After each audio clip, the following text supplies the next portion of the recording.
Welcome my colleagues and my dear students, and today we are speaking about MCQ phrases regarding hemostasis. The first question is, the coagulation time is prolonged in. Choose one correct answer. Hemophilia, anemia, polycythemia, purpura. As we know, the coagulation time is prolonged when there is a defect in the process of coagulation. Anemia is not related to the process of coagulation, and also polycythemia. Purpura is related to deficiency of platelets. So the proper answer is hemophilia, because as we know, hemophilia is due to deficiency of factor 8, sometimes factor 9, sometimes factor 11. So there is a defect in the coagulation factors, causing a defect in coagulation and a prolonged clotting time. The conversion of fibrinogen to fibrin is promoted by factor 10, thrombin, prothrombin, platelets. The answer is clear, thrombin. As we know, the steps are: first, formation of prothrombin activator, then conversion of prothrombin to thrombin, then conversion of fibrinogen to fibrin, and finally stabilization of fibrin. The step of conversion of fibrinogen to fibrin is promoted by the enzyme thrombin. Purpura is caused by deficiency of, you must remember well that purpura is a problem in platelets. Factor 8 deficiency, prothrombin, vitamin K, platelets. The answer is clear, deficiency of platelets. Dicumarol or warfarin or Marivan act as an anticoagulant by. This question asks about the mechanism of action of dicumarol. As we know, dicumarol is one of the two main in vivo anticoagulants, pharmacological anticoagulants. We have heparin, we have dicumarol. Dicumarol acts by competitive inhibition with vitamin K, thus interfere with action and decrease formation of factor 2, 7, 9, 10. So it delays the process of blood coagulation. We have to choose the best answer from these four choices: precipitation of calcium, inhibition of vitamin K action, inhibition of thrombin, preventing the activity of factor 9. The choice is P. Which of the following is false about coagulation factor 7? It is synthesized in the liver, it is activated by tissue factor, it is important for intrinsic clotting mechanism. When activated, it activates factor 10. As we know, factor 7 is essential in the extrinsic pathway of blood coagulation. We know well that the steps of coagulation are formation of prothrombin activator, conversion of prothrombin to thrombin, conversion of fibrinogen into fibrin, and stabilization of fibrin. The first step, which is formation of prothrombin activator, occurs by either of two pathways: intrinsic pathway and extrinsic pathway. The extrinsic pathway depends on a tissue material, which is factor 3, a tissue factor. Factor 3, the tissue factor, bind to factor 7 and activate it, and form a complex that activate factor 10, which is the main step of blood coagulation, which involve formation of prothrombin activity. So the best choice here is that it is important for intrinsic clotting pathway. In which of the following conditions clotting time is not prolonged? It is normal. In hemophilia, hypoprothrombemia, excessive liver damage, hypercholesterolemia. Simply, the fourth choice is not related to the process of coagulation, whether in hypoproteinemia or hemophilia or excessive liver damage. All of these conditions decrease blood clotting factor formation, so we can expect that they cause prolonged clotting time. Only the fourth choice is not related. Prolongation of bleeding time occurs in case of, remember well that bleeding time is a problem in platelets and not related to the process of coagulation. So decreased plasma fibrinogen, decreased platelet, hemophilia, or factor 10 deficiency. B is the best choice. Which of the following is false about the action of anticoagulant? Dicumarol interfere with synthesis of prothrombin in the liver. Number 2, oxalate form insoluble salts with calcium. Number 3, citrate and other chelating agents bind calcium. Number 4, heparin blocks the action of antithrombin 3. Let us Take each statement. First, dicumarol interfere with synthesis of prothrombin in the liver. This is correct. It interferes with formation of factors 2, 7, and 9 and 10. Prothrombin is number 2. This is correct. Oxalate form insoluble salts with calcium, okay, and cause its precipitation. Also, citrate bind the calcium and cause its inactivation. The only false statement is the fourth. Heparin blocks the action of antithrombin 3. The opposite is true, is that heparin works mainly by activating antithrombin 3 and raising its activity up to 1000 times. Moreover, it forms with it a complex that inactivates factors 9, 10, 11, and 12. Which of the following is false about the coagulation mechanism? Platelet factor 3 is required for both the intrinsic and extrinsic mechanism. The intrinsic system occurs both in vivo and in vitro. The intravascular thrombosis occurs by extrinsic mechanism. The intrinsic mechanism utilizes factors 8, 9, 10, 11, and 12. Which of these statements is false? First, platelet factor 3 is required for both extrinsic and intrinsic.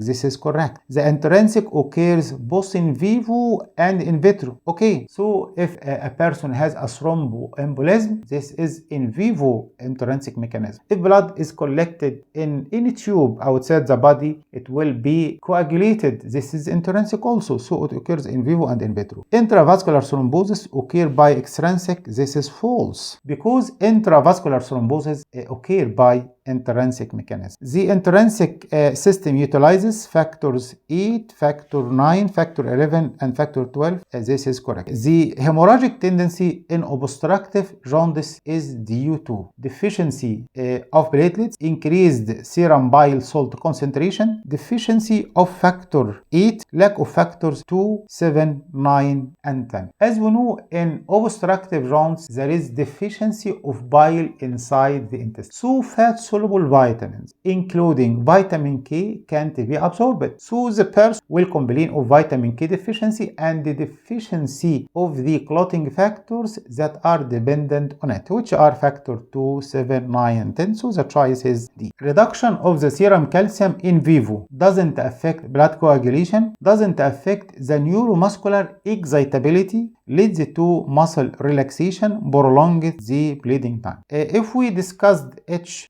statement, it does not affect blood coagulation. Okay, this is correct because the amount of calcium needed for the blood coagulation is minimal, so it is not affected by decreasing its blood level. Doesn't affect the neuromuscular excitability. This is false because if serum calcium is decreased, the neuromuscular excitability is increased. Leads to muscle relaxation. This is false because the process of contraction and relaxation deals with minimal amounts of calcium. Prolonged bleeding time. This is false because it is not related to the bleeding time, so the choice is E. Which of the following is false about plasmin system? As we know, plasmin system is responsible for breakdown of blood clots after it has been not needed. It is present naturally inside our body in the form of plasminogen. When it is activated by plasminogen activator, it is converted into the active substance plasmin, which breaks down fibrinogen and convert it in fibrin degradation product. It is formed from plasminogen by a tissue factor called TPA. It produces fibrin degradation products. It can be inhibited by antiplasmin. It is responsible for formation of fibrin. The first choice, it is formed by or from plasminogen by TPA, tissue plasminogen activator. This is correct. It produces fibrinogen degradation products. This is also correct. Inhibited by antiplasmin. It is correct. Responsible for formation of fibrin. No, it is responsible for degradation of fibrin. So the fourth choice is the proper answer for this question. The maintenance of blood fluidity depends on the following factors except depends on the smooth intact vascular endothelium, presence of heparin and thrombin 3, absence of plasminogen, intact fibrinolytic system. The choice is clear. The false statement here is the third statement because the plasminogen and the fibrinolytic system in general are essential for maintenance of the process of natural anticoagulation. Which of the following doesn't delay coagulation process, deficiency of prothrombin, deficiency of factor 9, heparin, and serotonin. As we expect, deficiency of any clotting factor will delay. Heparin also delays the clotting process. However, serotonin is not related to the process of blood coagulation, so this is a choice. The treatment of patients suffering from increased tendency of blood coagulation is strict bed rest, IV heparin followed by vitamin K antagonist, dicumarol, IV administration of sodium citrate, increasing the rate of which is the proper choice. First, strict bed rest, this is false, because a strict bed rest increases the chance of thromboembolism inside our body. IV administration of sodium citrate, this is not suitable. Sodium citrate is used for anticoagulation outside the body in blood banks, increasing the rate of erythropoiesis. This is not related to the process. IV heparin followed by vitamin K, this is the best treatment for any case of thrombosis. During hospitalization, the patient is given heparin. Before discharge from the hospital, usually treatment is converted from IV heparin to vitamin K antagonist, dicumarol. Okay, so this is the best choice. About bleeding from a small skin cut, which of the following is false? It ceases, stops within about 4 minutes. It is prolonged if factor 8 is deficient. It is normally diminished by local vascular spasm. Its stoppage depends on the blood count in blood. Which one of these choices is false? The false one is P, because the bleeding time is not related to factor 8. It is related to the functions of the platelet